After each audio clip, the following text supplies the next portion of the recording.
I actually work in New York City literally once a week, and I've been doing that for almost 15 years. So I lived in New York briefly. I'm not a New Yorker, but I am intensely interested, obviously, in what has happened as I think many people around the country is. This one took out an out. I mean, New York City is obviously a very prominent city, but it took out an outsized role.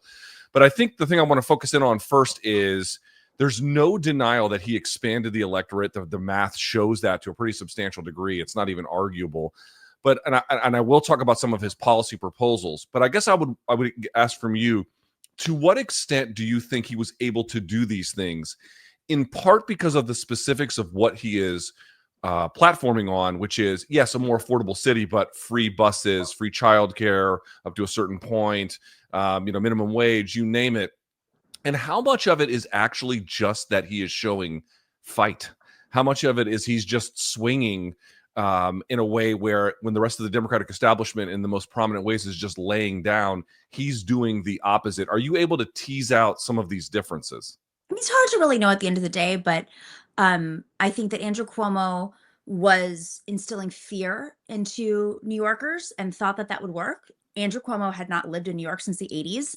So he remembers a New York City that was in the 80s, and somehow thought that if he just took the Fox News talking points, which, by the way, those talking points are geared towards people in other parts of America. New Yorkers know very well what it's like. It's the safest city in the world, in the country.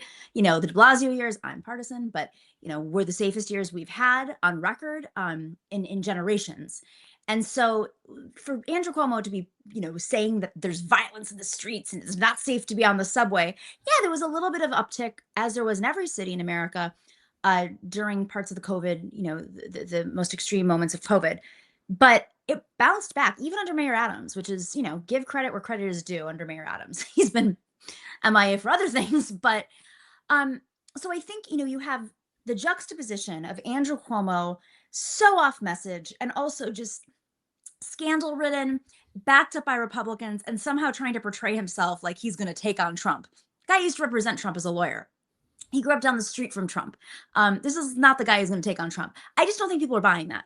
And then you see Zohran's campaign, which was positive, accessible, transparent, and solutions oriented. So I think there's two things at once. I think, yes, people want a fighter that can take on, the right wing, but they also want to have lawmakers who are presenting solutions to their everyday problems. I don't think there's one strategy in politics, right? Meet people where they are. And where are people? They're hurting financially. So if you talk about the Maslow hierarchy of needs, that's what Zohran was doing so well. He understood that the affordability crisis has been brought up for decades in the city. It is, we generate more wealth in New York City than any other place on this planet, below Hudson, like below 14th Street, like the real estate values alone are enough, not to mention Wall Street, of course. So I think that talking about those issues and then talking about the rent in a very real way, because I mean, I've run for office, citywide office, and we talked about raising the minimum wage to $30 an hour. We wanted free MTA because it was happening all over the world. It's not a crazy idea. We talked about, commercial rent control for small businesses, because small businesses are disappearing in the city because, Chase banks are taking over, or, big developers want to hold real estate and make money off of it. And then we talked about how real estate had become a laundering mechanism for oligarchs under Bloomberg, and that was raising the rent for folks, and that we needed more rent freezes. So, Zoran saw a lot of these problems and found very tangible solutions. When he talked about rent freezing, that wasn't radical. That happened 3 times under de Blasio.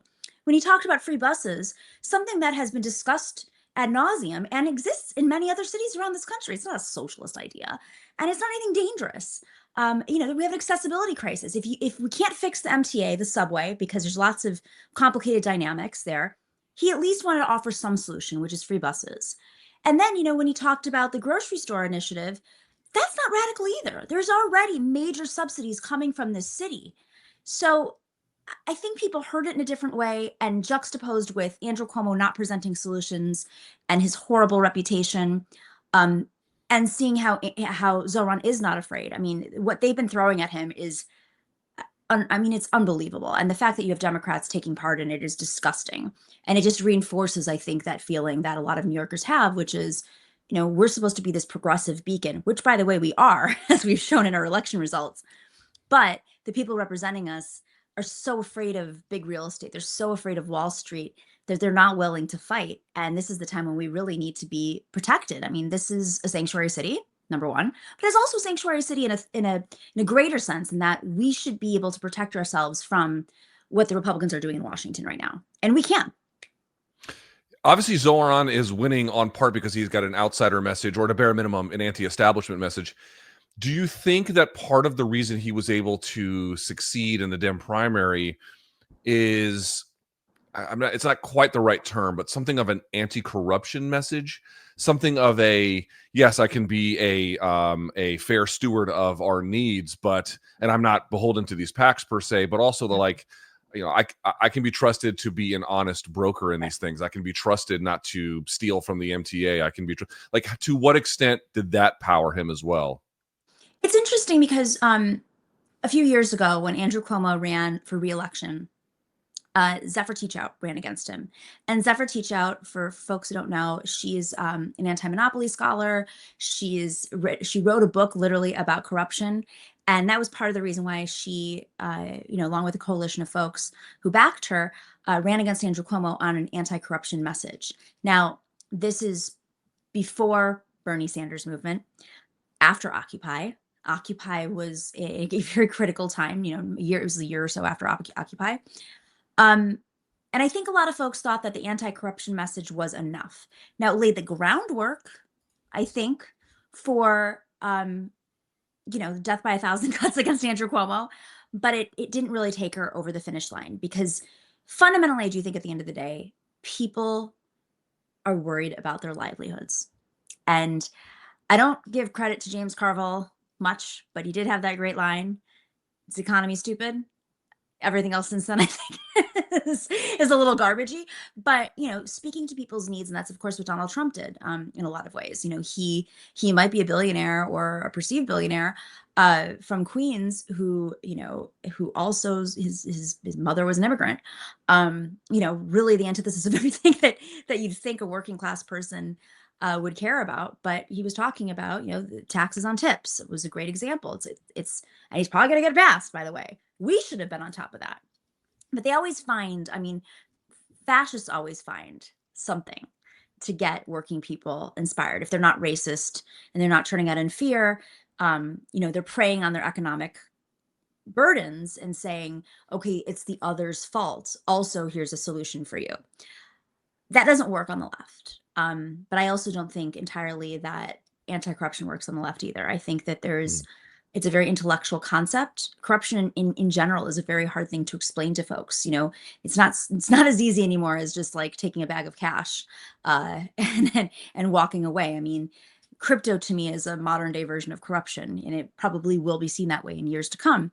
But real estate deals in New York are seen that way. It's a very easy way to launder money. Super PACs, as we know, corporate, donations. And I think Andrew Cuomo, while a lot of folks have an understanding of his actual corruption, like actually documented corruption. I mean, his former chief advisor, Joe Percoco, went to prison for corruption. Andrew Cuomo shut down the Moreland Commission, which he established. And by the way, he ran on an anti-corruption message because there was a slew of senators and lawmakers who went to prison for corruption in the lead up to Andrew Cuomo's first gubernatorial race. So he established the Moreland Commission, which was there to investigate corruption in New York State, until they started to investigate his office. And then he shut it down. And then that's when U.S. Attorney Preet Bharara started investigating Andrew Cuomo. So there are definitely people who read the New York Times and had kept up with this, or maybe forgot some of it. But I don't think at the end of the day, that's why people are showing up and voting. Even though, it should be a game changer. But we see what's happening with Donald Trump. I mean, it's blatant, outright corruption, and it's not moving folks enough, unfortunately.